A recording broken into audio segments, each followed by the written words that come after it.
இந்தியாவின் தேசிய மருத்துவ ஆணையத்திற்கு மருத்துவ கல்விக்கான உலக கூட்டமைப்பானது அங்கீகாரம் வழங்கியுள்ளதாகவும் இது 10 ஆண்டுகளுக்கு வழங்கப்பட்டிருப்பதாகவும் மத்திய அரசு தெரிவித்துள்ளது.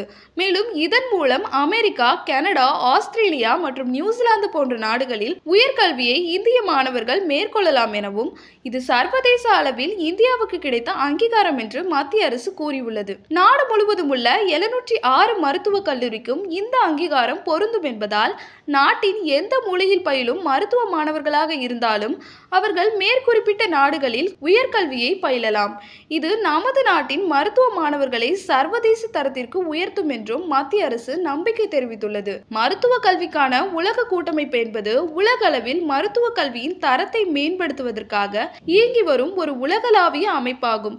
முன்னர் இந்த மருத்துவ கல்விக்கான உலக கூட்டமைப்பின் அங்கீகாரத்தை பெறுவதற்கு ஒரு மருத்துவக் கல்லூரி 4,98,05,142 ரூபாய் கட்டணம் செலுத்த வேண்டும். அங்கீகாரம் வழங்க வருகை தரவிருக்கும் குழுவின் செலவுகள் மற்றும் அவர்களின் பயணம் மற்றும் தங்குமிடம் போன்ற செலவுகள் தனி.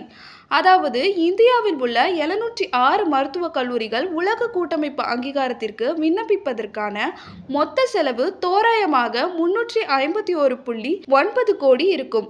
தற்போது தேசிய மருத்துவ ஆணையத்தின் கீழ் உள்ள அனைத்து மருத்துவக் கல்லூரிக்கும் WFMEக்கு அங்கீகாரம் அளித்துள்ளது குறிப்பிடத்தக்கது.